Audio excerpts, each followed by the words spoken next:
Hello everyone, welcome to transforming 360।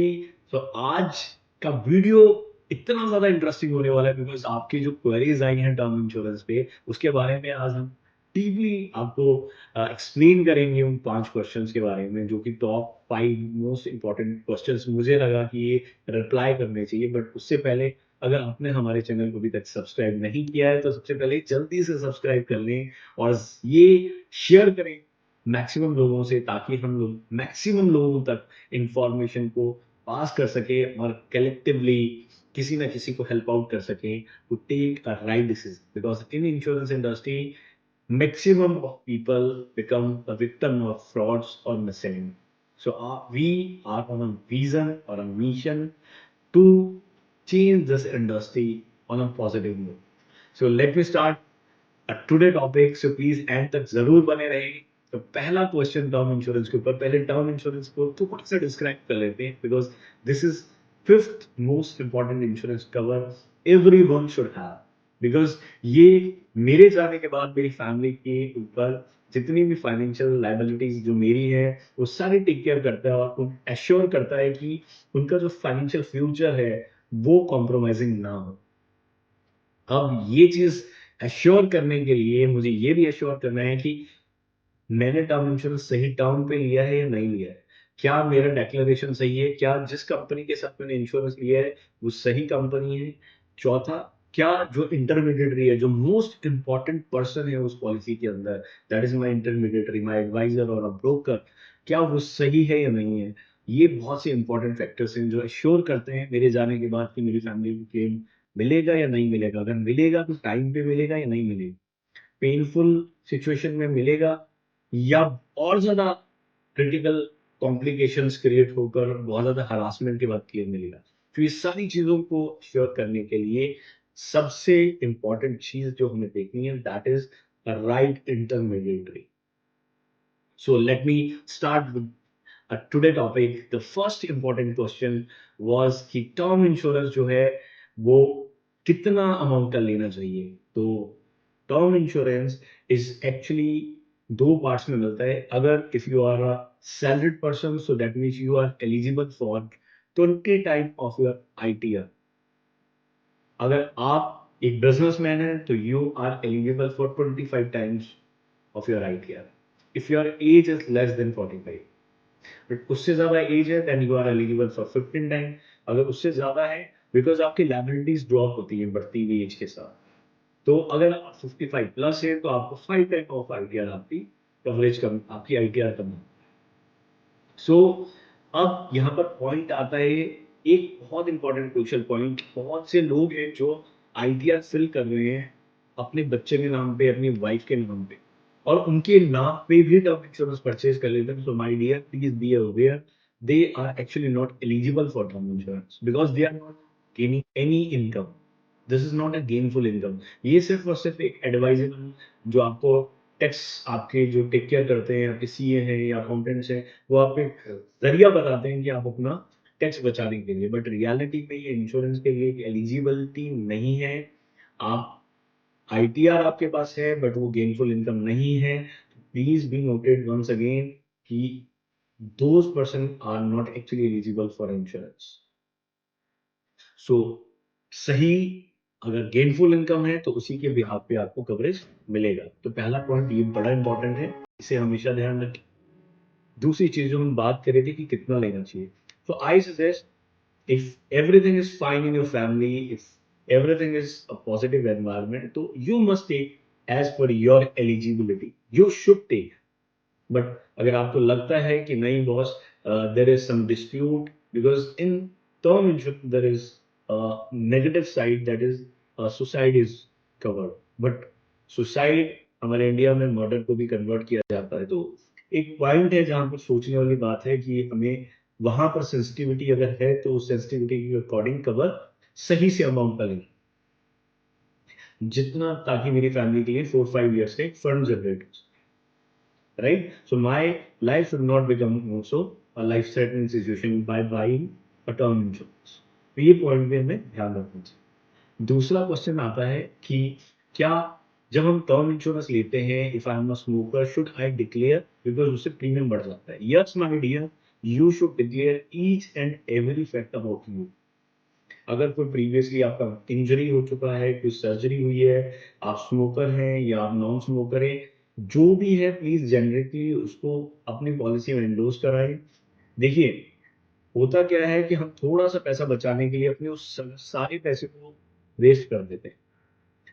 हमें लगता है कि जहां पर मुझे 20,000 रुपए का प्रीमियम होगा वो 25,000 रुपए हो जाएंगे, और वो 5,000 रुपए बचाने के लिए, क्योंकि हम लोग 20,000 रुपए प्रीमियम को ऑप्ट करते हैं, और वो 20,000 रुपए वाला जो प्रीमियम होता है लॉन्ग टर्म पे क्लेम के टाइम पे वो प्रॉब्लमेटिक हो जाता है, because company has a policy cancellation clause, and that policy cancellation clause says कि मैं आपकी पॉलिसी कभी भी कैंसिल कर सकता हूँ अगर आपने मटेरियल फैक्ट को हाइड किया है तो। हमने एक मार्केट में सुना है कि 2 साल बाद सब कवर होता है, that is compulsory by, but हर चीज कवर्ड नहीं होती my dear. That policy cancellation clause will follow, because कुछ चीजें कंपनी के फेवर में भी होती हैं। Everything is not goes with the consumer field. So please declare each and every fact and assure कि मेरे जाने के बाद मेरी फैमिली को कोई प्रॉब्लम ना आए और स्मूथली उनको क्लेम मिले। अब थर्ड क्वेश्चन मेरे सामने आता है, जो कि बड़ा इंपॉर्टेंट और बड़ा इंटरेस्टिंग क्वेश्चन है, कि ये जो रिटर्न ऑफ प्रीमियम आजकल मार्केट में चल रहा है, क्या ये पॉलिसी लेना चाहिए? एक ऐड आता है मैडम का, मैडम बहुत एनकरेज करते हैं कि मैंने जितना भी टर्म इंश्योरेंस में प्रीमियम पे किया, मैं उसको अपनी मर्जी से कभी भी वापस ले सकती हूँ। तो my dear, I think these are selling tactics, और आप एडिशनल प्रीमियम पे करके उसी अमाउंट को रिटर्न लेने के लिए, जब आप मिक्स पॉलिसी परचेज करते हैं जिसमें आधा इंश्योरेंस है और आधा सेविंग्स है, तो वो आपको रिटर्न नहीं देता, वो एक्चुअल में आपसे ज़्यादा चार्ज करता है। ज़्यादा अच्छा होगा कि आप प्योर टर्म इंश्योरेंस परचेज करें। प्योर टर्म इंश्योरेंस के अंदर आप ज़रूर एक चीज़ ऐड कर सकते हैं, not accidental insurance, take a separate accidental insurance, but must take a critical illness rider. वो आप राइडर एक ले सकते हैं। अब हम जब बात कर रहे हैं थर्ड पॉइंट पे, जो बहुत ही इंटरेस्टिंग है, जो मार्केट में बहुत ज़्यादा ट्रेंडिंग है, और ये ट्रेंडिंग नहीं है माय डियर, ये एक्चुअल में एक फ्लॉ है।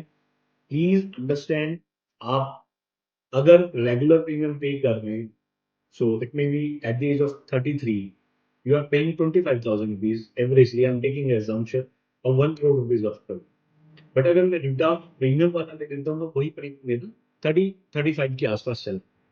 अब वो जो मैं एडिशनल अमाउंट पे कर रहा हूँ, उससे मैं टोटल अमाउंट को रिटर्न लेने की कोशिश कर रहा हूँ। बट अगर आप इसी अमाउंट को उसी टेन्योर के लिए किसी म्यूचुअल फंड में इक्विटी बेस्ड या मिडल रिस्क में डाल दें, तो आपको उससे ज्यादा रिटर्न मिलता है। तो this is more suggested.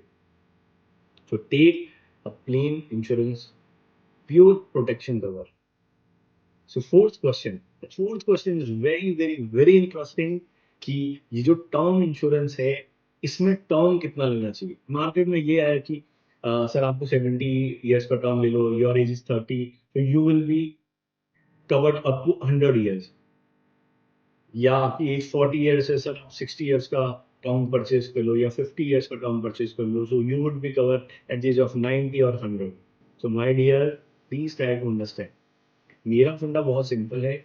I first understand कि आपकी लाइबिलिटी कितनी ईयर्स तक की, आपकी financial liability. If your childrens is at age of 10, so that means you, क्योंकि 30 साल तक आप देते बच्चा फाइनेंशियली इंडिपेंडेंट हो जाए, तो दैट मीन्स आपको 20 साल का टर्म चाहिए my dear, not for 80 years. अब वो जो 60 ईयर्स की आप एडिशनल टर्म परचेज कर दो, उसमें तो आप अपना पैसा एक्स्ट्रा वेस्ट कर रहे हो, और वैसे भी 50 साल बाद 1 करोड़ की वैल्यू तो कुछ भी नहीं होगी। So please give it a thought. अगर आपका बच्चा अभी होना है, तो that means you need 35 years of maximum term. और इवन इफ यू हैव, आप इसको दो सेपरेट पार्ट में भी कर सकते हैं, one for children and one for spouse, और one for a parents and one for immediate family. तो ये सजेस्टेबल है, प्लीज टेक राइट टर्म। ये 100 ईयर्स और ये 80 years, 90 years, this is not a right funda to take a term insurance, right? And last and fifth question for term insurance so fifth most important question कि कौन सी company है वो, कौन सी best 5 companies है जिनका term insurance लेना चाहिए। तो हमारे माइंड में जो आती है लेमनली, वो आता है private company. But I suggest you, LIC is one of the best company. Yes, they are not interested to sell term insurance. वो आपको ज्यादा कर इन्वेस्टमेंट या सेविंग प्लान बताएंगे। But I again encourage you that you should buy और LIC term insurance. और ज्यादा एक और अच्छा तरीका है कि रिस्क शेयरिंग करें कि take, for example, you are eligible for 5 crore of sum insured, to take 2.5 cr of cover with LIC and 2.5 cr with some private insurance company. So that is again a good idea because मेरे case में ऐसा ही है। because LIC क्यों? because LIC have a great solvency ratio। और yes, although LIC is not interested to sell term insurance, but they are more interested to sell those saving and investment plans। But अगर हम देखेंगे technical क्यों लेना चाहिए, because private जितनी भी companies है, everyone is paying claims, there is no doubt. If you have declared each and everything, so every company will going to pay the claim. But ये जो क्लेम पेमेंट का जो टर्म है, ये किसका सबसे मोस्ट सुटेबल है, ये बड़ा इंपॉर्टेंट फैक्टर है। अब मेरे जाने के बाद मेरी फैमिली को तो नॉलेज नहीं है कि किससे फाइट करना है, क्या डॉक्यूमेंटेशन करना है, क्या फॉर्मेलिटीज है। तो यहाँ पर इंटरमीडिएटरी बड़ा इंपॉर्टेंट आता है। अगर मेरे पास इंटरमीडिएटरी भी अच्छा नहीं है तो मेरे लिए तो बड़ा फंसी सिचुएशन है। इसीलिए एश्योर मैं ये कर रहा हूँ कि जब भी हम टर्म इंश्योरेंस ले रहे हैं तो उसका जो क्लेम है वो जल्दी से जल्दी मेरी फैमिली को मिले। इसीलिए अच्छी कंपनी के साथ जाना बहुत जरूरी है। सो आपने देखा है कि LIC एडवर्टाइजमेंट पे बहुत ज्यादा पैसा अपना वेस्ट नहीं करता। तो LIC के एक बड़ा मेन फंडा है काम करने का, वो बहुत सिंपल है कि वो क्लेम जल्दी जल्दी अप्रूव करते हैं 5 डेज 15 डेज में। और वो एडवाइजर या ब्रोकर वो चेक लेके फैमिली को प्रेजेंट करता है जहां से बिजनेस मूव करता है। So they are very clear on that. Claim जितना ज्यादा देंगे, मार्केटिंग वहां से बढ़ेगी। सो अगर आप चाहते हैं कि मेरे जाने की इमीडिएटली बाद फैमिली को क्लेम मिले, तो कॉस्टिंग ज़्यादा ज़रूर है LIC का। 15-20% ज़रूर ज़्यादा है, कुछ केस में 30% भी होगा, but quality they. So otherwise you can go with ICICI Prudential, Tata AIA, Max Life, then Bajaj Allianz. These are my 5 favourite companies. So आपको वीडियो कैसा लगा तो प्लीज कमेंट बॉक्स में कमेंट करके बताएं। अगर कोई आपको कोई क्वेश्चन है, कोई क्वेरी है, तो वो भी कमेंट बॉक्स में कमेंट करके बताएं। अगर कोई फीडबैक है जो हमें देना चाहते हैं आप, प्लीज दीजिए। We are very open. और अगर आप चाहते हैं कि किसी पर्टिकुलर टॉपिक में हम वीडियो लेकर आए और इन्फॉर्मेशन को शेयर करें, तो please let us know, we will be very grateful. So looking forward, wish you all the best, wishing you and your family a great, great, great future. So stay connected. Please kindly do subscribe and share with maximum people. Thank you so much. Wish you all the best.